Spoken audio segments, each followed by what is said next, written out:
Hi everyone. I'm here today, kind of holding my phone really weird because I'm going to try to figure out how to get Jamie on here. But um, I am Jennifer, if you don't know me, and I'm going to be talking with Jamie T today about how to find and land the perfect job for you. She's here, so let me see if I can add her. Got my new thing here. Why don't you just introduce yourself and tell the group a little bit about who you are, and then we can get started. Sure. So that was a great introduction. I am a career coach. I'm based in New York City. I became a career coach pretty much after spending several years in different jobs that just weren't making sense for me and my future. The biggest change for me was when I decided that after literally decades, my entire life of planning to go to medical school, that was not what really made sense for what I wanted the bigger picture to look like. And after that, I just took the easiest job that was available. I took the job that was offered to me, coasted job to job, but all the way learning a lot about what it means to actually apply for the job and figure out what I want from that job and from my life, which I find that a lot of people never actually ask themselves that question. So that's really tied into everything I do as a coach. And now I help women use a really strategic process to get the jobs they want much faster than they would on their own in a really focused way. So it's really fun. Perfect. Well, I'm super excited to have you here because I know I'm all about creating your dream life, right? And like creating the ideal life for you and the job. Your job is like a really big part of your life. So if that's not where you want it to be, it's going to be really hard to create the life you love. I was super excited to bring you into the group because a lot of people aren't happy with their jobs. Hopefully you can help them get to a place where they are. Totally. So my first question for you is why is it so important to have a job that's aligned with your values and your goals in life? Yeah, so that is such a big question. So many people don't even know what their values are or what they want from their life, like I was just saying. And a lot of people, especially at the beginning of their career, which is who I work with often, people who are kind of in the first 10 years of their career, which even though when you approach 10-year college reunion, people start to think, oh my God, I'm like old now. That's so not the reality in your career. Um, but what I find is people get this feeling at some point, everybody has it, and sometimes it's fleeting and sometimes it's long lasting, where you're just uncomfortable and not like psyched about your job. Kind of the first day you go to work and everything seems great, and then you usually coast and things are kind of fine, but everyone hits that rocky patch and they can't figure out why or what the problem is. They're just not thrilled to be there and they're frustrated. And that moment is why it's important to have a job that's aligned with your values and what you want from your life. Now, it can be really challenging to juggle this, right? Like sometimes companies, especially the higher up you go, you can learn less awesome stuff about your company, whether it's they're making decisions that don't really benefit all their employees, or maybe the industry you work in isn't as philanthropic as you might have hoped it would be. But that uncomfortable moment is where you really need to know what your values are and whether your job is aligning with them. And it doesn't even have to be on a big scale. Like maybe your value in this case is valuing personal time. And all of a sudden you're really stressed out and you can't figure out why you hate your job. But it's just because you're on a big deadline and you don't have that free time that you really did value. And you never took the time to identify and really place value on it. You just knew you were happy when you had it. Does that answer your question? Yeah, absolutely. And I totally relate to that because something about me is I used my dream forever was to work in hospitality. I always wanted to work in hotels and I wanted to own a hotel. And it just like seemed like this big thing. Like I could be on vacation all the time and like that was just like always what I wanted. And then I got the job and I was so excited. And one thing about hospitality is you don't get your holidays, you don't Hmm. get your weekends, you don't get your nights. Like you're there all the time. And I was working at a hotel 3 hours away from my family. So not only was I away from them, I also didn't get the weekends to go visit them. And I didn't get the weekend or the holiday time to go see them on holidays. So it was really hard for me, even though I got this job that I wanted forever. I realized that like my family was important to me, and spending time with them and having like a personal life was important to me. And I was seeing my manager like having to miss her kids like soccer games and stuff because she had to come in and work. And I was just realized like even though this is what I wanted my whole life, this is not what I want. Like it doesn't go with what I want for my life. So I definitely understand everything you're saying and agree that it's really important. So, what do you find that people struggle with the most when it comes to finding a job that they really love and that is aligned with their values?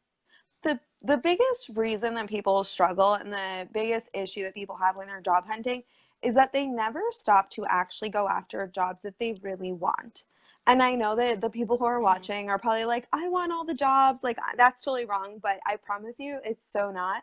The reality is that when we start applying for jobs, especially if we wait, so I say there's like this critical moment, right? You start your job, you're pretty happy, things are coasting along, things are fine, like maybe you get a promotion or a raise, things are mostly fine. Then you have that stressy time where you're just not that psyched. And that's when you want to start considering what the problem is and whether this is somewhere you want to be for the long term. But no one does that. Everyone just feels stressed and overwhelmed and is mean to their partners or friends or parents or whoever it is. And then they wait and they get more upset and more upset and more upset. And because they don't ever pause to evaluate the problem, they just get to the point where they're like, oh my God, I'm going to quit today. And you and I have both seen it in Facebook groups and everything. People post, I have to leave my job today. Who's done it? And it's amazing to me Mm-hmm. the reactions people get because people answer that question the way they wish they would answer for themselves, not the way they would actually behave. Then all these people are, leave them. They're the worst. It's the worst job in the world. And you're still not pausing to say what is going wrong and what do I want. So the biggest hurdle by Mm-hmm. far that people are facing of trying to search for a job and why they end up in jobs they don't like is because they never purposefully get a job. They never take the time to figure out what they really do want. Even if they were self-reflective enough to say what was not good. Like for you, you knew that you were probably never going to get yourself into a job that required you to work really unusual hours or holidays or whatever. But you probably also had the forethought to say, so what do I want to be doing? And that question doesn't get asked as nearly as often as you can. And unfortunately, with women especially, we often let the job postings dictate what we apply for. So instead of saying, I want this and finding the way to make your experience demonstrate to the hiring manager that you're a great candidate, we say, well, I don't have 100% of the job description, so I'm not going to apply for that because they won't give it to me. So they let the job description dictate the job they're actually getting, and they end up in a bad situation again and again and again, and the cycle repeats. Yeah, I definitely know what you're talking about because sometimes things like jobs just seem like, oh, I could never get that, and then you don't try, even if that's like exactly what would be good for you. And I also think part of what you were saying, like how people are unhappy in their jobs and then they kind of just complain about it to their friends and family. And I think there's this stigma that your job is just work. Like it's just something you have to do. You have to like suck it up and go to work and like I think lately people are realizing that like you can love your job and like be fulfilled in your job and it doesn't have to be just something you wake up and go to make like pay the bills type thing.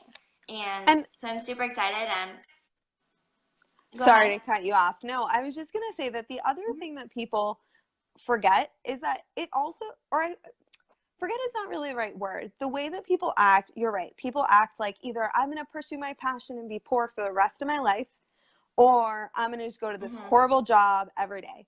The thing is, there are a million steps in between those two things.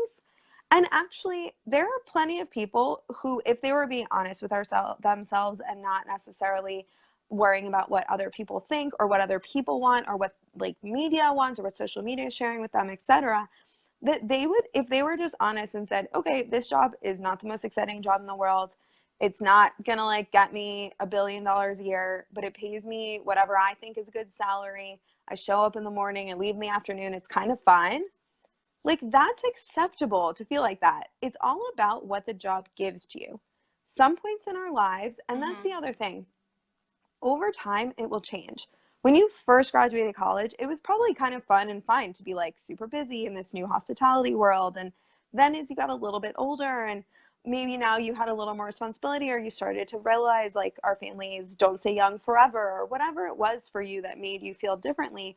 It changes in time. So straight out of school, you should expect for your job to be really hard or overwhelming or really busy, because you're learning a lot, and that's the purpose of the job. Then you may Mm-hmm. enter a phase in your life where actually there's a lot of life happening, and maybe your job is not as important. Maybe it's even more important. That's such a personal thing. But from what I see with a lot of people, they start to partner off. If that's their choice, if they choose to have children, then they may not choose to focus on their degree, or I'm sorry, on their career anymore as much. Some people may choose to focus on a degree and go back to school at that point, right? So the purpose of the job when you're first out of school is very different than the purpose of a job when you're 50, and all the stages in between, which is why I absolutely never say that you should find your dream job or pursue your passion. Like, maybe never say never. There's probably somewhere marketing out there where I wrote you should find your dream job, right? But like at the end of the day, our lives change so much. And when we know what our jobs give us, then we're able to act accordingly and to remember those things. For example, I still have a day job which fulfills me in a lot of different ways. It doesn't fulfill the desire that I have to be helping people, specifically women, especially when it comes to career. But right now, my business is not something that I'm interested in doing full time. I don't know if I ever will be. And a lot of people are shocked when I share that. But I get different things from each piece of the puzzle. And for me, juggling in the way that I can juggle, and sometimes it feels kind of chaotic and sometimes it's easier, I get the balance from both of those things. And there are days where I wonder why I show up to both parts, right? There are days that are stressful in coaching, and there are days that are stressful in my day job. But on my best days, I can remember, okay, this is what one thing gives me, and this is what something else gives me. Yeah, exactly. I love that. I also have a day job as well on the side of my coaching business, and this one thing that like I keep in mind is like everyone always asks like, "Well, are you gonna quit? Are you gonna quit?" And I'm like, I don't hate my job. Like I actually enjoy going there and like it like talking to everyone and doing all of that. But you're right. In the same way, it doesn't fulfill me in the way that coaching does, where I'm able to actually help people. So they give me two different things. So I feel the same way, and eventually I probably will move away from that. But like it's not, I'm not like rushing. You know what I mean? Mm-hmm. So yeah, I think it's important to keep that in mind. So if someone is currently in a job and they're really just unhappy, like it's just not a good fit for them, what tips do you have for that person who's really struggling to find, or maybe they're unemployed right now, but like what tips do you have for someone who's struggling to find that right job fit for them? So I think someone who's unemployed and someone who is in a job that's a bad fit are kind of different scenarios. So first I'll speak to the unemployed person. So we'll assume that this is someone who either recently graduated or recently was let go from a position. So they're feeling kind of different emotions, but at the end of the day, they're having to answer the question kind of, why are you unemployed, when they apply for a job. I would say Mm-hmm. the first thing to do if you're in this position and you've been applying for jobs and it's not working out, or maybe you just found yourself in this position, you need to figure out what to do now, is to really press pause and take an inventory of your experiences and your life. And I really do mean your life as well. A lot of people, especially new grads or people with not a lot of professional experience, they'll show up and be like, I don't have any experience, I can't apply for any jobs, or I don't have any experience that it sounds like what they're listing in the postings. But the reality is you're probably at least 18 years old, most likely closer to 22, 23 years old at the very least. You've done a lot of things in your life. What did you like doing, or what did you do voluntarily? Those are two questions, and the voluntarily question is a little bit easier for people to digest than what did they like, because sometimes it's really difficult, I think, for people to reflect on what they actually like in their lives. But what did you sign up for? Mm-hmm. Even think back to when you were a kid or to college. Where did you volunteer? Most people volunteer to just to get into college, right? So what did you do for that volunteer work? What clubs were you a part of? Where do you gravitate towards? Just looking backwards, just like if someone else was taking an inventory of your life, what would they say you did a lot of? then that should give you a good tip to what you like to do, right? The things that, or even better is what do people. Okay, so my phone decided to crash for some reason in the middle of our interview. Technical difficulties, they always seem to happen to me, but I'm going to have Jamie come back on again and we'll do part 1 and part 2. This will be the beginning of part 2, and as soon as she gets on here, I'll invite her in, and we will continue where we left. Perfect. So yes, you're just telling us how we can figure out what we like and how we can look back on things that we volunteered for in the past to use that. So why don't we continue from there, and then we'll try to finish up the interview with no more interruptions. I'm not sure what happened, but Yeah, no problem. So I think just to recap, like you said, yeah. so for someone who's unemployed or in a job that they really don't like, the unemployed person just should start with that past inventory. Also, the person who's been let go from a job, I think needs to take a quick moment and just be really honest with themselves about what went wrong. It can be really easy to blame the job or to blame the boss or whoever, but it's very rare that we've truly played no role in why that has happened. For someone who's currently in a job and is just really unhappy and wants to do something new, the first thing I would say to them is please don't do anything crazy. um, like I said, like we were talking about before, a lot of people want to jump ship. A lot of people, maybe even worse than just jumping ship, is jump to the next job that they're also going to hate. And it's really important to remember that even on your worst day of work, they still pay you to be there. And frankly, if you stay and you do your job and you kind of don't make any noise and don't cause any problems, it's really nice to get paid and pay rent and buy food and do all the other things that money allows you to do, right? And that's what I usually remind my clients who are in really bad situations. Not bad, like dangerous to their mental or physical health. Of course, that's a totally different situation. But I see a lot of people throwing around, this is the worst job ever. And really, we need to reflect on what does it mean to be in the worst job ever? Do you have a boss who's truly abusive, or do you have a boss who's like really demanding and it's just a bad fit for you kind of thing? And that's only for the person who's in that to decide. I would never, insinuate that someone isn't experiencing a mental or physical risk to themselves that they feel they are. But we've really sometimes, some of the women that I've worked with in the past do really need it put in their face in that way, where is this something that's really causing you mental or physical harm? Because they still pay you, right? Jobs have bad days, they pay you. If it was all roses, they wouldn't pay us, right? Like, so it's important to just get back to that place of grounding before we do anything rash. And then it's the same thing. Okay, you hate your job. What's terrible about it?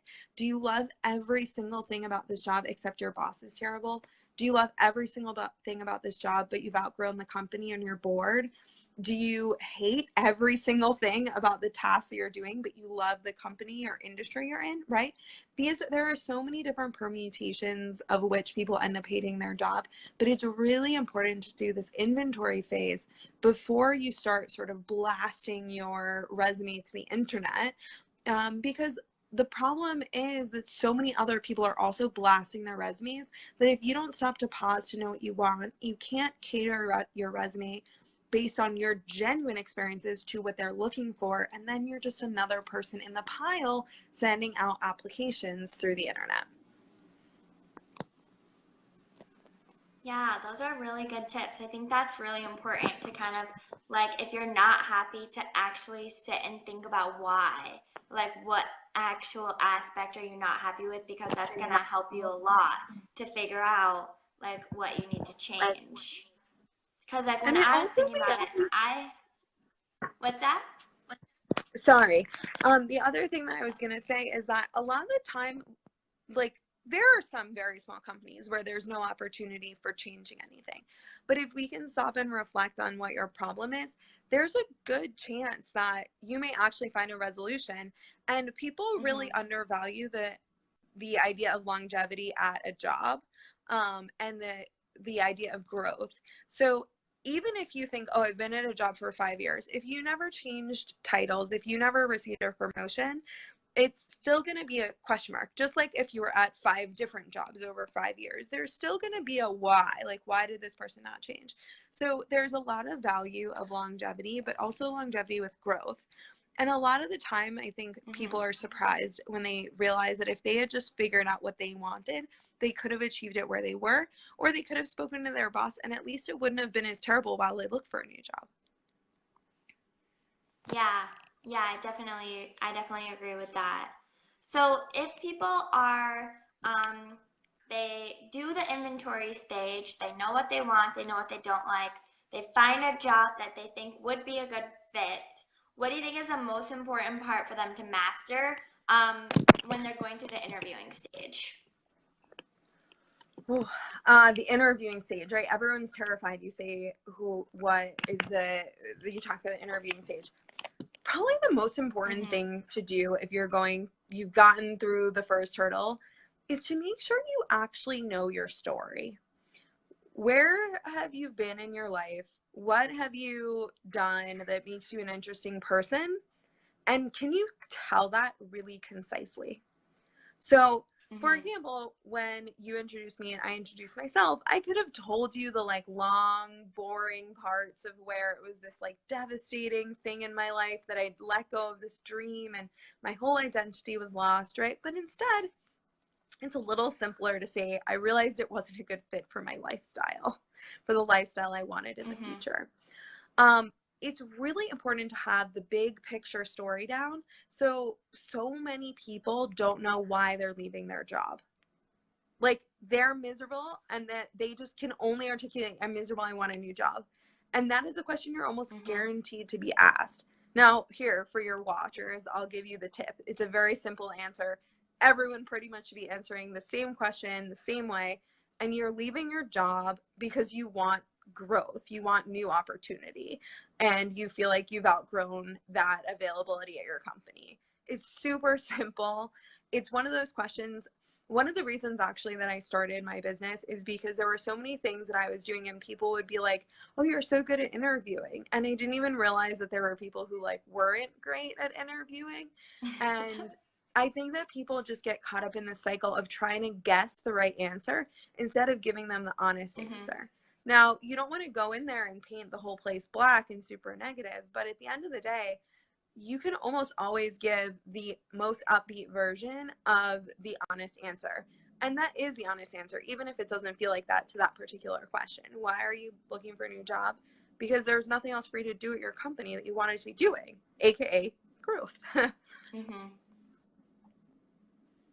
Yeah, I like that. I think that's a really good answer, and it's important, I think, because anyone who's hiring you is going to want to see a positive attitude and like looking to grow. So I think that's a really good way to put a positive spin on a negative situation. And if you go in there and just complain, like, why are you looking for a new job? And you said, well, I hate my boss and I hate this and I hate that. And then they're probably not going to look at you in the same way.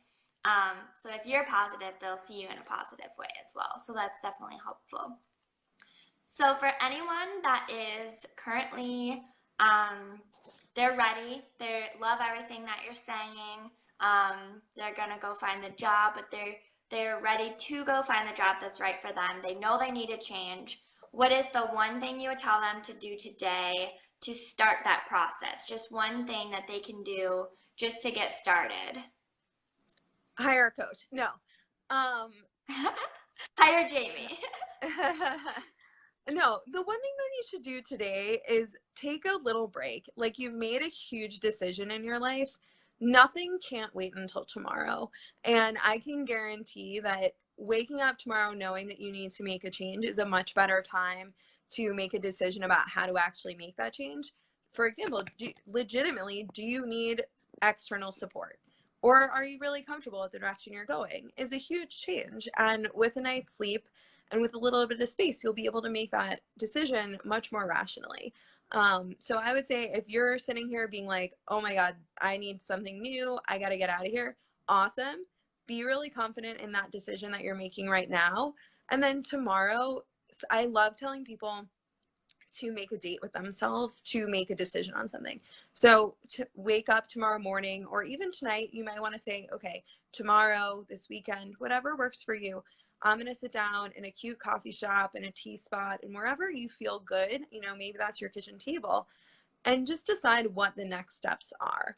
I'm going to do my inventory. I'm going to revise my resume. I'm going to write a cover letter. I'm going to, you know, whatever it means for you to take action, just create a plan.